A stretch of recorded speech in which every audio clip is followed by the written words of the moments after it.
Hey guys, Frank here. Today we'll check out some stories from /AskReddit. Here's the first. What's something innocent that feels 10x more intimate than it should? Fixing someone's clothes, like their collar, a button, etc. Someone stepping closer when it's raining and they have an umbrella and you don't. Putting on a necklace for someone. Tying my friends' ties when they don't know how. Not gay, but it feels like sexual tension. The head massage after getting your hair cut or dyed. When you're sitting next to someone and your knees or thighs are touching but no one makes a move to make the contact stop. Putting a band-aid on someone's scrape or burn.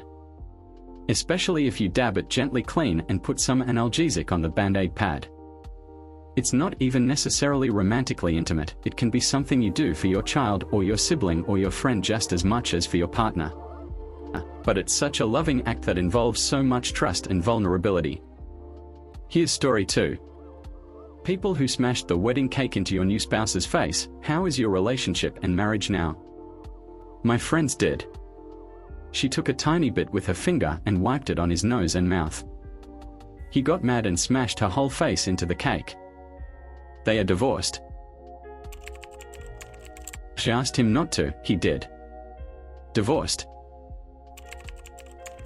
I pleaded with him not to, and he did anyway, and broke my nose doing it. I had to wait 12 months to file for divorce, filed on our first anniversary. Throwaway because I know he stalks my main account. I asked my ex-husband not to. He did.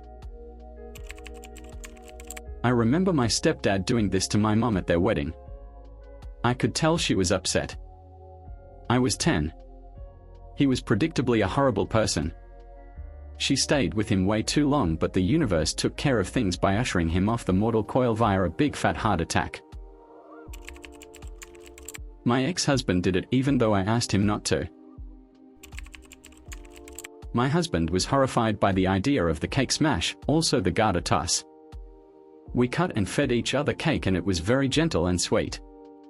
10+ years later I wouldn't have done it any other way. Here's story 3. Who do you feel got away scot-free for a serious crime, who really needs to be held accountable? Ex-CEO of Boeing. He admits to lying about safety flaws that caused plane crashes. Admits to intimidating whistleblower, who then commits self-injury. Steps down with a multi-million-dollar severance package. He's a killer. After they have fueled the opioid crisis and made billions from their oxycodone supply, I'd say anyone from the Sackler family. Every single one of Jeffrey Epstein's clients. Casey Anthony and her parents. Diddy's whole freak-off guest list. Shoichi. He directed Unit 731 and was responsible for many of the atrocities they committed. America granted him full immunity in exchange for the information he had collected. Junko Furuta's killers. All of them were released as of 2019.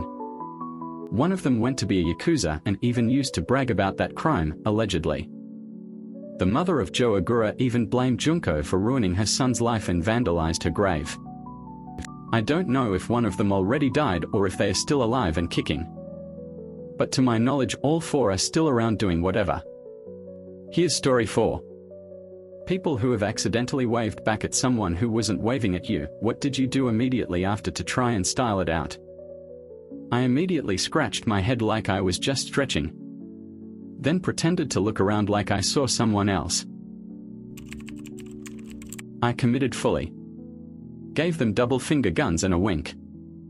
They looked genuinely concerned. I haven't been outside since. Leave the country. Start somewhere new where nobody knows your face. Run my fingers through my hair, except I am bald so it just doubled down on the awkwardness. Do it overly confident. Smile at the person and wave even more enthusiastic. It will just make them laugh cause they'll think you did it on purpose. Kept waving, hoping they'd wave back so I could save face. I've been waving ever since. Pretended I was waving at someone behind them. Here's story 5. People that divorced for reasons other than cheating. What was the last straw? He threatened to harm me with his mom's, and so it was pretty much over after that. Even when we weren't fighting, we weren't nice to each other. I got numb. I stopped snapping back and just listened to what he said. It didn't take long to realize I didn't want to spend the rest of my life hearing, "Can you fucking get out of the way, I'm making toast." First thing in the morning. I spent hours cooking his favorite meal and dessert, at his request, while cleaning, tidying up, straight after getting home from working for 12 hours. He was between jobs at the time. I served dinner, sat down, and he pointed out that I forgot to get the drinks. I told him I'm exhausted and too tired to get back up. He said no problem, got up, poured his own drink and sat back down. I asked where is my drink, and he said in a sarcastic tone, "I'm too tired to get back up," then proceeded to enjoy his meal. I realized in that moment that I deserved much better.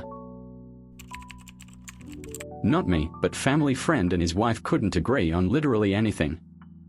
Going over to their house was like walking, willing, into a minefield.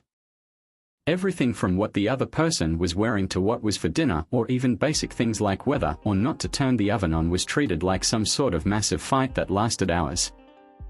They constantly wondered why no one wanted to come over or only wanted to hang out with them one at a time.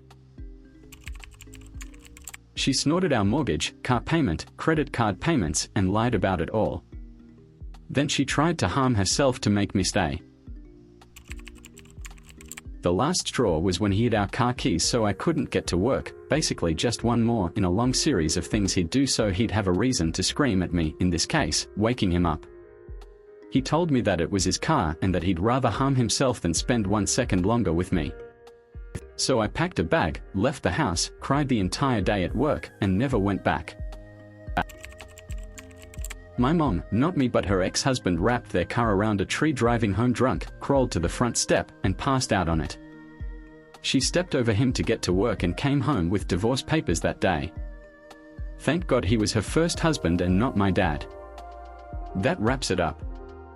Alright folks, follow for more stories with Frank.